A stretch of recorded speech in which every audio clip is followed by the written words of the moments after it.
से बाइबल में परमेश्वर ने हमें विश्वास का कानून समझाया है। विश्वास, ये विश्वास क्या चीज है?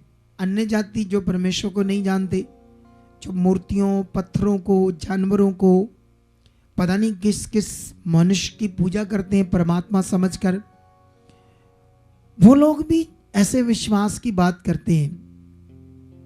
और ये बहुत सारे इंस्टीट्यूट, आज कॉलेजेस में भी इसका ज्ञान, स्टडी दिया जाता है।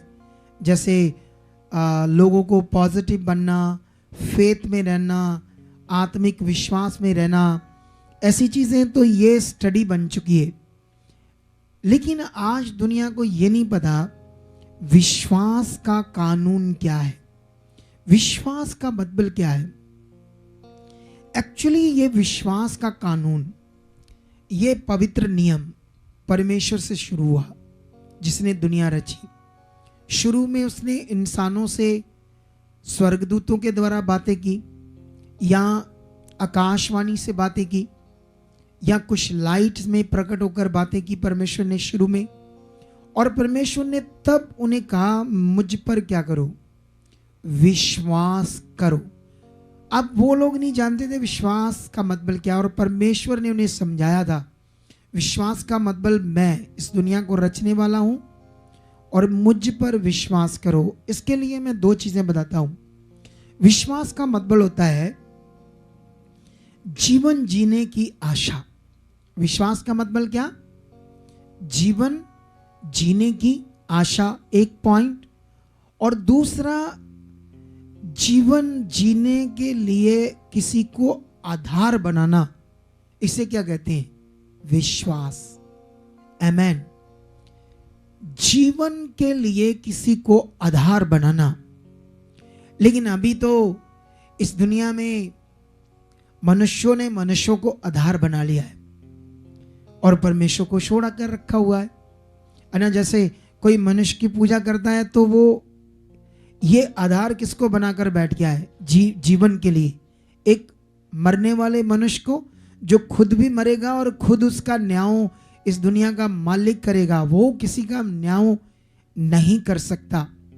जैसे मैं आपका न्याय नहीं कर सकता, जैसे न्याय का काम मेरा नहीं है, जैसे किसी और गुरु, संत, महात्मा का ये काम नहीं है। ये न्याय करने का काम सिर्फ परमेश्वर के पास है, खुद के पास, क्योंकि ये बड़ा काम है। जैसे अभी इस शारीरिक दुनिया के अंदर बहुत सारे कोर्ट कचहरी जिसे बोलते हैं, उसमें एक जज होता है। जज का मतलब होता है न्याय करने वाला। अब वो जज लोग क्या करते हैं? वो शारीरिक लोग हैं, पैसे लेकर भी न्याय करते हैं। किसी का पल्लड़ा भारी है, उसने रिश्वत दी और दूसरी पार्टी को वो नजायज उसको सजा कर दी। ये मनुष्यों का न्याय है। अगर ऐसा ही न्याय परमेश्वर, गुरु, जैसे गुरु नाम के लोग, संत नाम के लोग, है ना, ये इंसान लोग, इनको ये काम दे देगा तो हो सकता है ये गड़बड़ हो जाएगी। इसीलिए परमेश्वर ने ये काम, क्योंकि मनुष्यों का जीवन उन्हें मिलना चाहिए, ये बहुत बड़ा विषय है, लेकिन परमेश्वर इसमें रिस्क नहीं लेता, किसी को भी ये अधिकार नहीं देता। ये परमेश्वर के पास अधिकार है, खुद के पास। अब विषय ये है, ये विश्वास का मतलब ये है कि हमारे जीवन के लिए आधार, और ये आधार हमारा सिर्फ कौन है? परमेश्वर। उसे समझना, उसे जानना, उसकी पहचान करना बहुत जरूरी है। कितने मिशन है इस दुनिया में, कितने डेरे हैं जो लोगों को ये बताते हैं कि परमेश्वर नजर नहीं आता। हाँ, ठीक कहते हैं ऐसा लोग, क्योंकि वो लोग कहते हैं शब्द है परमेश्वर, लेकिन बाद में वहां पर जाने वाले लोग, वो जो एक बाबा है ना, वहां का गुरु डेरे में, उसी को अपना आधार मान लेते हैं। ऐसा उनका विश्वास है कि सचखंड जाने के लिए ये हमारा गुरु, सतगुरु जहाज बनाएगा, हम चढ़कर इसके साथ पार निकल जाएंगे, सचखंड में जाएंगे, या ऐसा ऐसा ऐसा लोगों का बिलीव है। लेकिन मैं किसी के विरोध में नहीं हूं। मेरा काम है सच्चाई को बांटना, मेरा काम है सच को बांटना। लेकिन जब सच बांटेंगे तो झूठे लोगों के दिल को ये चुभेगा। कई लोगों को मुझ पर गुस्सा आएगा, मेरा विरोध करेंगे, लेकिन इससे मुझे फर्क नहीं पड़ता, क्योंकि मेरा काम है सच को बांटना, मेरा काम है सच्चाई को बांटना, मेरा काम है रूहों को बचाना। आमेन। तो अभी ये आप विश्वास सीख चुके हो, रियल विश्वास का। अगर हम बाइबल पढ़ते हैं तो बाइबल ये कहती है धार्मिकता विश्वास से। अब इस दुनिया में लोग तो कर्म से, किस चीज से?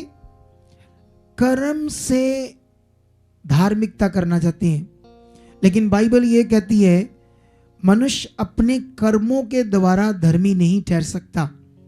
मनुष्य परमेश्वर के किए हुए कर्म पर विश्वास करके क्या ठहरता है? धर्मी। जैसे इस बात को हमने समझना है। देखो, जीवन में प्रवेश करना, सचखंड या स्वर्ग, ये दोनों एक ही बातें हैं। कुछ लोगों अपनी भाषा में से सचखंड बोलते हैं, एक्चुअली ये स्वर्ग है। स्वर्ग, हेवन या सचखंड, ये एक ही बात है। इसमें जाना, प्रवेश करना, इसको कहते हैं भक्ति करो।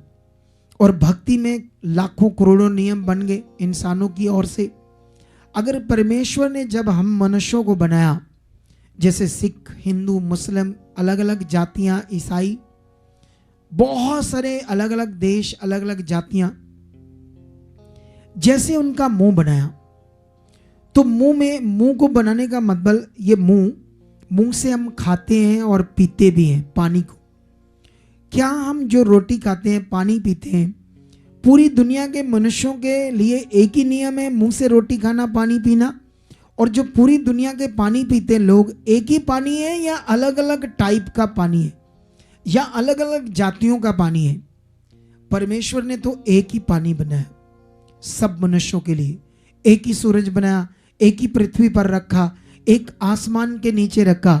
लेकिन इस आसमान के नीचे मनुष्यों के इतने ग्रुप है, इतने धड़ेबंदियां हैं कि लोग, इंसान रब के नाम से इतना तेज झगड़ा कर रहे हैं, इतना तेज झगड़ा है धर्म के नाम पर, कि आज तक पृथ्वी पर करोड़ों लोग इस वजह से मर गए। धर्म अपने अपने रब की प्रोसीजर को, नियम को बताने में, हमारा रब सच्चा है, तुम्हारा झूठा है, ये है, तुम गलत हो, हम सच्चे हैं, इन बातों में फंसकर। लेकिन ये तो सही नहीं है, ये तो बिल्कुल रॉन्ग है, ये खुदा को पसंद नहीं है, ये परमेश्वर को पसंद नहीं है। लेकिन इस विषय को मैं आपको क्यों बता रहा हूं? देखो, ये बताना आज मेरे लिए बहुत जरूरी है, क्योंकि इस दुनिया में लोग ये नहीं जानते कि जिसने दुनिया रची है उस तक जाना, उससे मिलाप करना और स्वर्ग में प्रवेश करना, अनंत जीवन पाने का भी कानून परमेश्वर की ओर से एक ही है। जैसे हम जब पैदल चलते हैं मनुष्य पूरी दुनिया के, तो उनके चलने का एक ही विषय है, एक ही तरह से चलते हैं या अलग अलग तरीके से चलते हैं? नहीं ना। आंखें एक तरह की है ना, सबको देखने के लिए प्रक्रिया एक ही आंखों की, सुनने की, जीभ से चखने की। अगर देखो 100 जातियों के लोग खड़े करो, ठीक है, और एक चीज खाने वाली रखो, एक चीज खाने वाली, एक किसी भी बर्तन में डालकर, अब एक चीज बनाई है, 100 जातियों के लोगों को कड़छी कड़छी खाने को दे दो। उनकी जीभ अलग अलग जातियों के हिसाब से उनका टेस्ट होगा या एक ही टेस्ट होगा? एक ही होगा ना। सबको एक टेस्ट आएगा उस बाल्टी से, जो भी उसमें डाला है खाने वाली चीज, चाहे वो मूंगी दाल का हलवा हो, गुड़ का हलवा हो, आटे का हलवा हो, या कोई सब्जी हो। लेकिन ये विषय मैं आपको समझा इसलिए रहा हूं कि जिसने परमेश्वर ने इंसानों को बनाया, उसने सब इंसानों को एक जैसा बनाया है। लेकिन हम सबका बनाने वाला एक है, लेकिन उसकी पहचान ना होने के कारण मनुष्य उससे दूर है, झगड़ा कर रहा है, पता नहीं क्या क्या कर रहा है। कुछ लोग उसे दीवे में ढूंढ रहे हैं, कुछ लोग उसे आग में ढूंढ रहे हैं, पानी में ढूंढ रहे हैं, कुछ लोग उसे किताबों में ढूंढ रहे हैं, लिखतों में ढूंढ रहे हैं, कुछ लोग उसे पता नहीं कहां कहां किन चीजों में ढूंढ रहे हैं, लेकिन लोगों को समझ नहीं आ रहा। लेकिन इसलिए मेरा काम है सच्चाई बताना। लेकिन आज मनुष्य अपने कर्मों से धर्मी नहीं ठहर सकता। परमेश्वर के कर्म पर विश्वास करना, इससे हम क्या ठहरेंगे धर्मी? परमेश्वर का कर्म क्या है जो हमारे धर्मी ठहरने के लिए है? वो ये है कि हम पापी हैं, पूरी दुनिया के लोग पापी हैं, मनुष्यों की जो पैदाइश है वो पापी है। इसीलिए हर धर्म में लोग पाप करते हैं, झूठ बोलते हैं, लड़ाई करते हैं, झगड़ा करते हैं, कुछ भी गलत करते हैं, लेकिन ये पाप के कारण है। और पाप से कोई छूट नहीं सकता। मनुष्यों को खाना खिलाकर, कपड़े दान करके, कुछ भी अच्छा काम करके वो पाप से मुक्त नहीं हो सकता। जैसे मान लो किसी को कोरोना वायरस हो गया, और जब कोरोना वायरस हो गया, पॉजिटिव आ गया, तो अब उसने सोचा कि मैं 100 लोगों को खाना खिलाऊंगा, भूखों को रोटी, नंगों को कपड़े दूंगा, ऐसे ऐसे पुण्य दान करूंगा।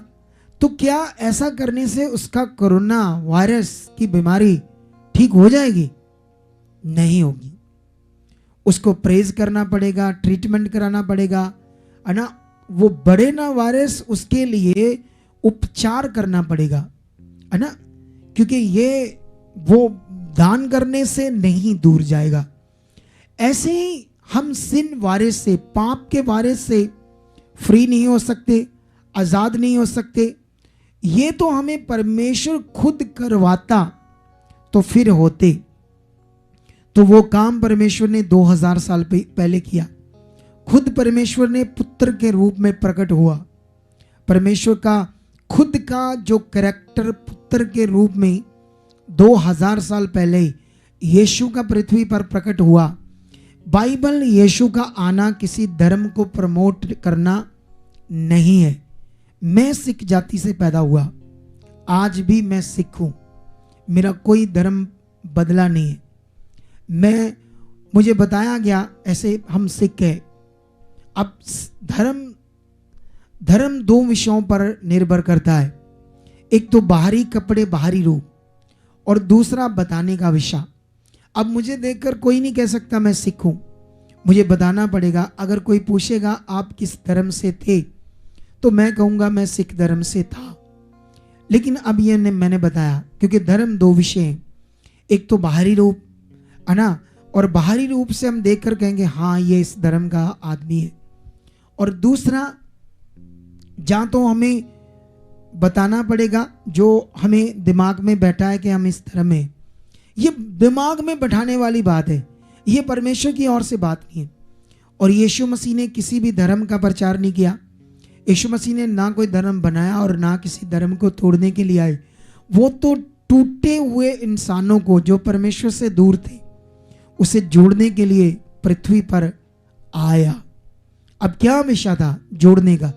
अब परमेश्वर पवित्र है, महान है, अति पवित्र है, और मनुष्य पापी है, कभी मेल नहीं हो सकता। और मेल होने के लिए मनुष्य को पाप से मुक्त होना पड़ेगा, और पाप से मुक्त होने के लिए एक पवित्र कुर्बानी चाहिए थी, और सब मनुष्य पापी थे।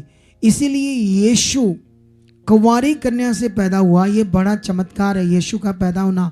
ये अद्भुत जन्म है जो पृथ्वी पर किसी का नहीं हुआ सवाई यीशु का। और यीशु हमारे पापों के लिए मरा, उसका पवित्र लहू बहा, और ये परमेश्वर का कर्म है। इस पर विश्वास करना ये हमारे लिए धार्मिकता है, ये हमारे लिए धार्मिकता है, ये हमारा विश्वास अनंत जीवन के लिए, ये बहुत बड़ा विषय है। लेकिन अब दुनिया को देखो, इससे मैच करता है उनका विश्वास? नहीं ना। कोई पता नहीं जानवर पर, कोई पता नहीं दरख्त पर, बूटे पर लाल चुन्नी बांध रहा है, कोई अपना धागा बांध रहा है, मन्नत मान रहा है, पता नहीं किस किस जगह पर क्या क्या कर रहे हैं लोग अपने कर्म कर रहे हैं।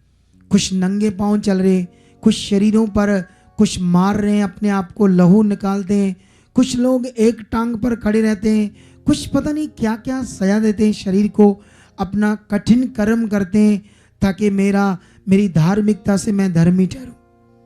लेकिन इससे कोई धर्मी नहीं ठहर सकता। धर्मी ठहरने के लिए मैंने आपको बता दिया, ये विश्वास का विषय। आमेन, हालेलुया।